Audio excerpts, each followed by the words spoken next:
Good morning, everyone. It's Tuesday, May 5th. I trust your Tuesday is off to a good start. It's 10 o'clock. It's time for our 5 to 7 minute devotion of the day. Remember, we're working through Proverbs for a while, and we're following the mindset of a proverb a day keeps the devil away. And we're going to follow the dates. So today we're in Proverbs chapter 5. We're going to be focusing on the first two verses, but I'm going to lay out the first 6 or 7 verses to help us understand. So you can read this proverb and walk into it, understanding the context and understanding how you are to read this specific proverb. A couple things to remember when we go through Proverbs. The first one, these are principles, these are not promises. Most proverbs contain 2 lines or statements, and they either compare, contrast, or complete each other. They're meant to be easily memorized and understood. The overall theme is to respect or fear the Lord, and it's written to younger people so that they can gain wisdom. And remember, wisdom is the application of knowledge. So we always want to remember that when we begin to study Proverbs. All right, let's look at chapter 5. We're in chapter 5 today, again, verses 1 and 2, but we're the bigger picture of Proverbs. The first 9 chapters are a parent's instruction to his children, both young and old, to choose a wise path. Now remember, it's written by Solomon. Solomon was a man. He had a younger son that he wrote this to. And so we're going to see, especially chapter 5, it's going to be addressing a young man. Speaking about a woman, don't get lost in that because it's also gender neutral. It could be, if it was Solomon speaking to his daughter, he would be using she instead of him, and then he would be talking about a man instead of a woman. So don't get lost in that genderness. I'm going to make that word up, that genderness, if you will. It is gender specific in the wording, but it's applicable to both genders. What's happening in chapter 5 is it's dealing with the enticements of an immoral woman. And if Solomon was writing to his daughter, he would be dealing with immoral men. So the same can be said of women and men, just depending upon the audience. So when you walk into Proverbs 5, walk in knowing that it's written from a father to his son dealing with the women. So today, if you have your Bible or if you're going to look at it, my Bible, my title says avoid immorality or dealing with adultery or the downfalls or the hurt from coming from adultery. So we're going to get in the first 2 or 3 verses. Again, I'm going to look at the first 6 verses and then I'm going to let you read, because once you understand the beginning of Proverbs, then you're going to be able to understand the rest of what happens. So let's look at specifically at verses 1 and 2. My son, all right, remember he's writing to his son, so that's why it's gender specific, but it is applicable to both genders. My son, pay attention to my wisdom. Remember, what is wisdom? Wisdom is the application of knowledge. Lend your ear to my understanding. So Solomon is saying, listen to what I have to say, because he's been down this road. And this is why Proverbs is written from an older man's perspective to a younger man or a younger person's perspective.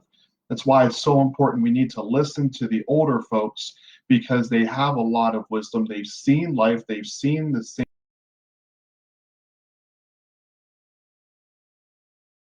to help us navigate through this time.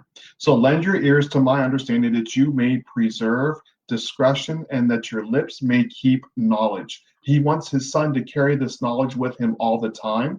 And he wants to be able to listen and speak when difficulty and tempting times come. This is not a question of if they come, but when they come.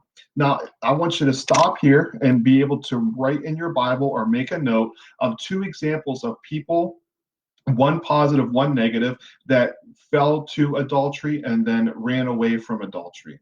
First one is Joseph in Genesis 39. He is the positive role model. When he was younger and the wife wanted to come and attract him, and Joseph ran away and left his coat behind. That's in Genesis 39. That's a positive model of someone we can emulate.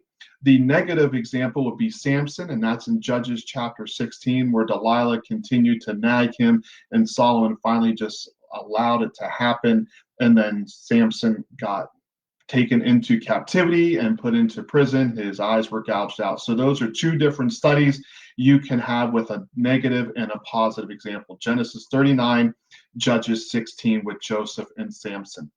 So here we go. All right, so let's keep going. My son, pay attention to my wisdom, lend your ear to my understanding, that you may preserve discretion and your lips may keep my knowledge. He wants his son to be able to learn from his example. So if you want to get your copy and look at verse 3 and verse 4, he's going to roll on. He's going to say, for the lips of an immoral woman. Remember, he's writing to his son about a woman. We could say the lips of an immoral man are as sweet as honey. So remember, it's gender specific, but it's also applicable to both genders. So he says, for the lips of an immoral woman are as sweet as honey, and her mouth is smoother than oil. And what he's saying with honey is honey was the sweetest substance known in ancient Israel at that time. And oil would be a type of oil that was the smoothest substance. So what he's saying is the lips of an immoral woman or an immoral person, they say and all the right things that sound really sweet to our ears. And then her lips are so smooth. They just say all the right things, they do all the right things, and it's very, very smooth.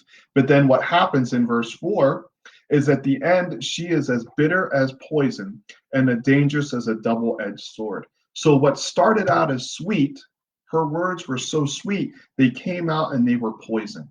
And there's nothing worse than trying to grab a substance that you think it's one thing and it ends up being another. One time, a great example is that one time Holly was thinking that she's not a soda or a pop or a carbonated person at all. She just likes juice, milk, and water. She grabbed a glass of water that she thought it was, and it wasn't water, it was Sprite. And she took a huge guzzle and she was able to choke that down, but it was not what she thought it was. And she was in for a big surprise. The same thing happens here. Solomon's saying, listen, son, the lips of a woman, they're going to seem sweet, but verse 4, they're going to end up as poison. And her mouth, it's supposed to be smooth, the smoothest substance is oil, but it's going to be a double-edged sword. It's going to cut both ways, and it's going to bring you pain. It's going to bring you discomfort. It's going to cost you whichever way it's used, especially with a double-edged sword.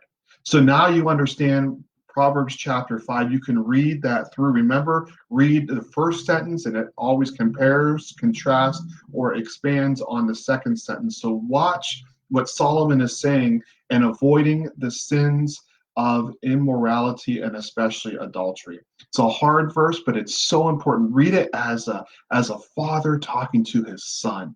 Hey, listen to my understanding. Lend your ears that you may preserve and use this knowledge, and your lips may keep your knowledge, and you keep on the right path. I hope you have a great Tuesday. It's May 5th, and I trust that you will have a good and godly day. If I can help you in any way, continue to reach out, and I will see you tomorrow morning for our devotions in Proverbs chapter 6. Have a great day.